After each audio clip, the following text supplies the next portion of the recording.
Hi, everyone, and welcome back to Tech Exceptions. Today we have a special guest, Casey O'Mara. Casey O'Mara is the head of business development for JFrog, and JFrog is the leading startup in the DevOps world. Hi, Casey. Hi, Adi. How are you doing? I'm good. How are you doing? Great, great. So JFrog, huh? Yeah, JFrog, it's an amazing DevOps company. We started 12 years ago in the open source community, and it's been growing strong ever since. Obviously, we kind of started the DevOps revolution, and here we are, 12 years later, leading kind of the package management space and the delivery of DevOps.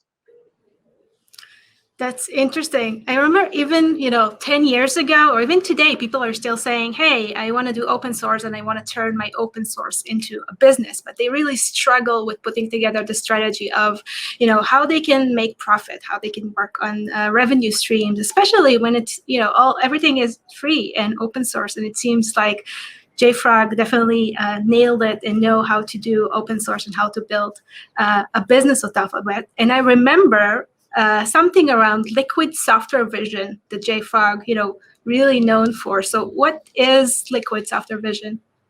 Yeah, so we started 12 years ago with kind of the open source community, and we really focused on kind of the pain point of packaging software and delivering it to customers. And the founders really had this deep vision of liquid software. And what liquid software really meant was, the ability to package something up and deliver it. So if you think about it like water to your house, right? You don't think about how the water gets there, but you can go to your faucet, your sink, your tub, your outside, your shower, and you turn on the faucet and the water's always there. It's always flowing no matter where you are in your house. It's not dripping out, it's not pouring out, it's not dirty, it's clean, it's free of any kind of impurities that you might have. And it not only serves you, it serves your entire community and all the houses around you.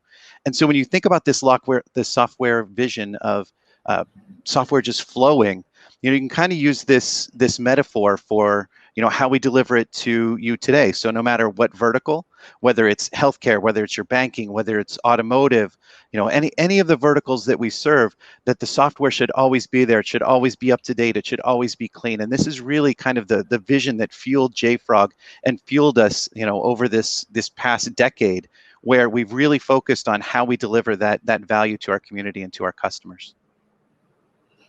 Yeah, I really like this analogy of flowing water. You have, energy and electricity and water and everything. It's like it's the basic, it's the core of, running a house. So for me, from what I understand, it's the core of building software, right? Exactly. Well, if you think about like building the core of software, anytime you get a new device, so think about what you do. You get this new device, right? You plug it in, you charge it up, you power it on. What's the first thing it typically asks you to do? It asks you to update the software. So this is something that's key and fundamental. If you think through all the things that kind of power your life, and software is really eating the world, you look at that first software update and making sure that you can trust that software and that you have all of the things you need to be able to utilize it. That update is the first part of things that you do.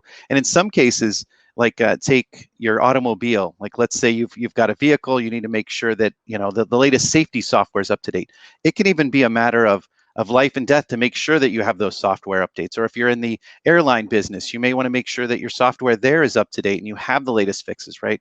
So updates really matter in this new world. Yeah, absolutely. You want to update often and you want to update fast. How do you see, 12 years is a long time to have an understanding of how software evolves. So how do you see what we used to have 12 years ago and all the way till what we have now? Well, I think what you've seen over time is just that the software is kind of eating the world. When you look back a decade ago, you didn't have as many things that were powered by software. And what you've seen over that time is more and more things, from your refrigerator to your coffee maker to your vehicles. Everything now is powered by software. And so you need a quick and easy, efficient way to update that software, no matter what language you're using, no matter what package type. And this is where the universality of JFrog really comes into play, because what we've focused on is making sure no matter what you use across the 26 different package types we have, whether you're on-prem, whether you're hybrid, whether you're in the cloud, that we're focused on making sure that you can update the software that runs your life.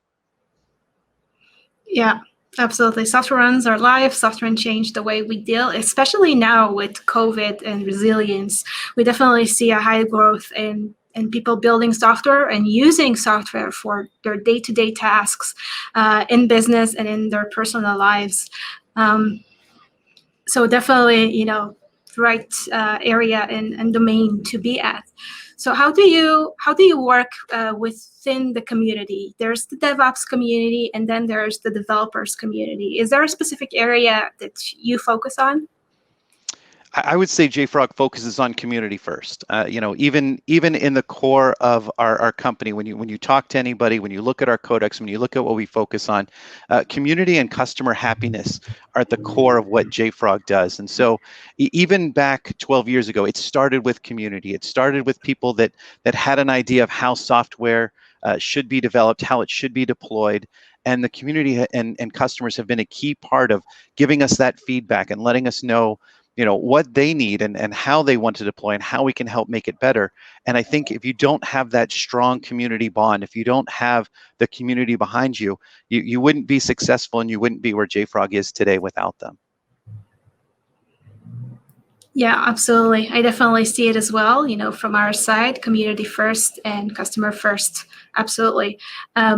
So thinking, forward, looking into the future, how do you see JFrog progress and continue to enable developers and DevOps folks to build the best software and deliver the best software that they can? This is a great question. I think from JFrog's standpoint, we really look at how we become the universal DevOps tool.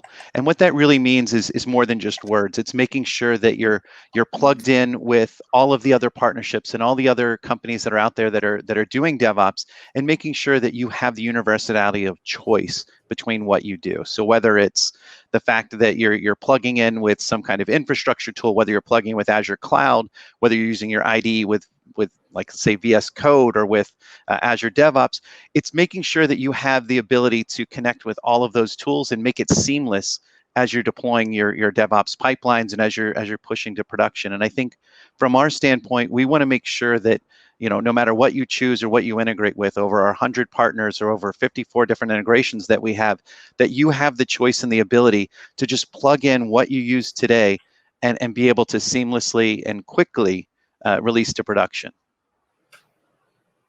Yeah, and also securely, I know. So security is a big part of where we're going, and shift left is definitely a part of our philosophy and looking at DevSecOps. I think there's a lot of different tools out there, but if you center on package management and you use that as your focal point for not only for container scanning, but also for your open source scanning, we're the only one that has it in your package manager where you can scan both of these and have them right out of the box. So if you're centralizing all of your development code, you have all your packages, all your binaries there. We can scan those and deploy those effectively with X-Ray. That's cool. I recently learned about X-Ray, and you're always amazed by all the good stuff that you are producing in JFrog. And I know you also give a lot of things back to the community, right? So what is the latest thing that you can share with us? We do. So we have a couple things. I'll mention the latest one we did, but we definitely give back to the community. So we've had JFrog Container Registry. We have Conan, which is our C and C++ package management, which you can go out there and get off our open source. We also have a full OSS version of Artifactory as well. But the latest one we do is we do a lot of our centers back to the community. So whether that's Go Center, whether that's J Center, whether that's our latest one, which is going to be our Chart Center, which is about Helm. We can definitely give you all of the ability of our centers to give back to the community and allow you to use those as your public repos as well. What do these centers mean? So the centers are really focused, like if we take Go Center, right? It's really a place where you can have your Go binaries, right? Be a part of that. We scan those as part of delivering your binaries to that. And then as developers, you can connect to the Go Center, you can connect to Chart Center and use the charts out of there and know what's happening with those. You can also get the X-ray security information out of those as well. So it's one of the features and benefits that we give back to the community that contribute to that. So from a developer point of view or a DevOps point of view, I can leverage your centers and take, binaries that was already scanned and trusted and deploy them with my code? And yeah, and you can pull those down from the centers and use those in your code. That is correct. This is really awesome. I really like that idea. It's a lot of, giving back to the community that you do.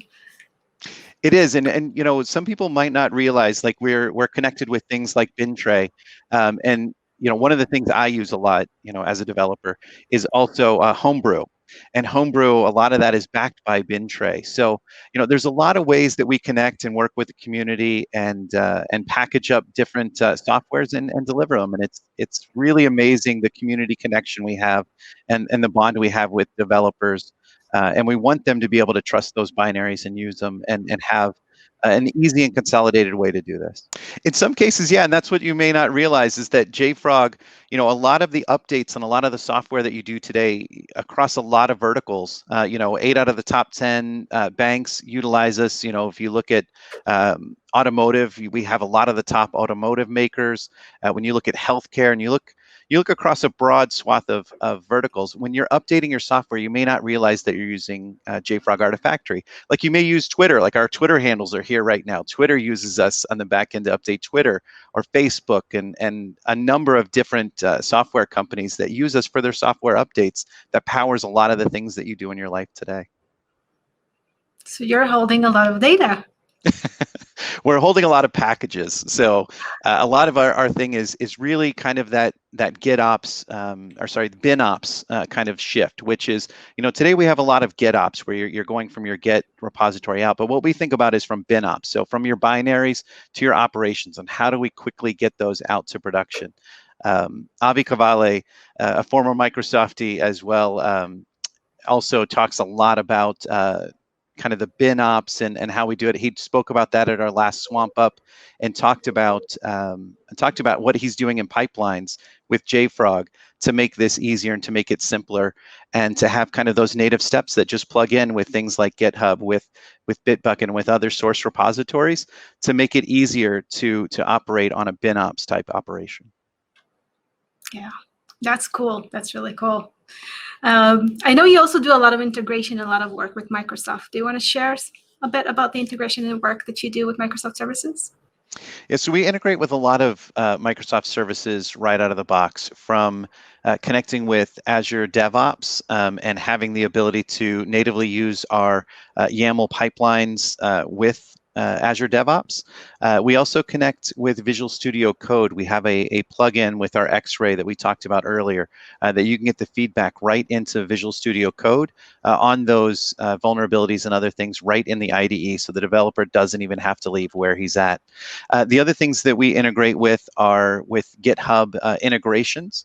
So we have not only the ability to bring those into our pipelines, but we also connect via CLI to the GitHub Actions V1 and V2. So we have some great integrations there. We integrate with Azure AKS, and then we also have some Azure ARM templates that are out there, and other things on the marketplace that can connect you with pipelines, etc. So a lot of great Microsoft connections, a lot of great tools and things that you can utilize today that are available.